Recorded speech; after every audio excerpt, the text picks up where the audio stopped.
अस्सलाम वालेकुम स्टूडेंट, उम्मीद है तमाम सब खैरियत से हूंदो। वेलकम बैक था कयूं असांजे हिन यूट्यूब चैनल मरी एकेडमी में जेको असां जेको आहे सो ग्रामर कोर्स स्टार्ट करे चुका आहियूं, जंहिंमें असां पार्ट्स ऑफ स्पीच जे हिकु नेक्स्ट टॉपिक ते असां अॼु डिस्कस कंदासीं, जेको आहे असांजो कंजक्शन।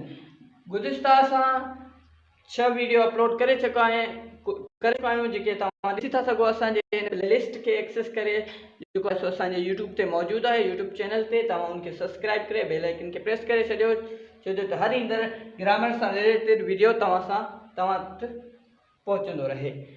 त हलो, अॼु जे हिन टॉपिक खे असां स्टडी कंदासीं। अॼु जो टॉपिक आहे छा, इनखे छो पढ़ूं, इनजो ज़रूरी छो आहे, ऐं ग्रामर में इन जो रोल मॉडल छा आहे, ऐं इनखे पढ़ियो छो वेंदो आहे। सब खां पहिरियों असां इनजी डेफिनेशन पढ़ंदासीं, पोइ असां इन जे ॿियनि कंडीशन खे स्टडी करण जी कोशिशि कंदासीं। इनजी डेफिनेशन आहे टू और मोर वर्ड्स और sentence combine with each other, या असां इनखे सिंप्लीफाई, जॾहिं असांखे को अहिड़ो शॉर्ट क्वेश्चन अची वञे त असां हीअं बि चई था सघूं, conjunction is a joining word. Conjunction छा आहे, हिकु ॻांढापे जो वर्ड आहे। कंजक्शन बेसिकली असां सम्झण जे लाइ हिकु अहिड़ो डेफिनेशन खे जेको आहे सो इनजी हिकु अहिड़ी मिसाल सां तव्हांखे सम्झाईंदासीं जीअं तव्हांखे कॉन्सेप्ट जो अची वञे। त बेसिकली कंजक्शन आहे छा? कंजक्शन हिकु अहिड़ो वर्ड आहे जेको ॿिनि सेंटेंस खे पाण में ॻंढे थो। फील कॉन्सेप्ट जो फील न हूंदो। जीअं तव्हांखे मां हिकु जुमिलो चवां, मां स्कूल वञा हा पर मुंहिंजी गाॾी पंचर आहे। त मां स्कूल वञा हा हिकु सेंटेंस आहे, मुंहिंजी गाॾी पंचर आहे ॿियो सेंटेंस आहे। इन ॿिन्हिनि खे कनेक्ट जेको करे उहो आहे पर। त मतिलबु बट जेको आहे सो इहो छा आहे, हिकु अहिड़े क़िस्म जो कंजक्शन जो रोल मॉडल कई, जो इन्हनि खे ॿिन्हिनि खे जेको आहे सो कनेक्ट कई।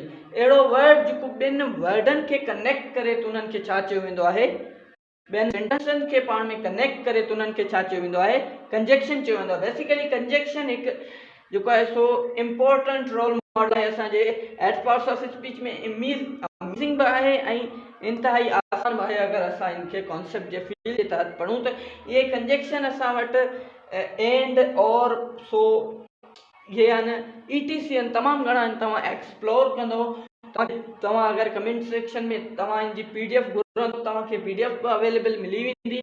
अगरि तव्हांखे जेको आहे सो अहिड़ा notes eight parts of speech जा नोट्स खपनि त उहे बि तव्हांखे मिली वेंदा। जेको आहे सो तव्हां सिर्फ़ु कमेंट सेक्शन में ॿुधाए था सघो। कंजक्शन बेसिकली जेको आहे सो हिकु अहिड़ो वर्ड आहे जेको सो ॿिनि सेंटेंसनि खे पाण में कनेक्ट थो करे। बेसिकली असां जो कॉन्सेप्ट इहो आहे त असां इन्हनि पंहिंजे जेको आहे डेफिनेशन सिर्फ़ु इन्हनि खे यादि न कयूं, बसि उन्हनि जी फील वठूं। जेको आहे सो सिंपल हुयो, कंजक्शन उहो वर्ड आहे जेको ॿिनि वर्ड सेंटेंस खे पाण कनेक्ट थो करे, तो उनखे कंजक्शन चयो वेंदो आहे। जीअं टू और मोर खे केरु थो कनेक्ट करे, और थो करे। छा आहे असांजो बेसिकली कंजक्शन असांजो छा आहे, और आहे।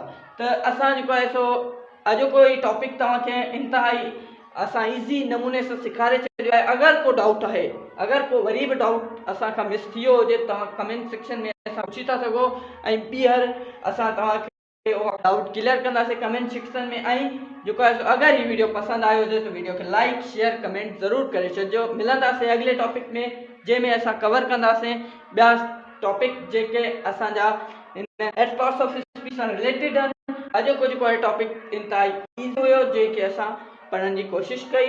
अॻे वीडियो में असां जेको आहे इंट्रोडक्शन खे क्लियर करण जी कोशिशि कंदासीं। त असांजे हिन जेको आहे सो एट पार्ट्स ऑफ स्पीच जे जर्नी में कनेक्ट रहिजो ऐं सब्सक्राइब करणु न विसारिजो। मिलंदासीं अॻिले वीडियो में, तेसिताईं पंहिंजो तमामु घणो ख़्यालु रखिजो।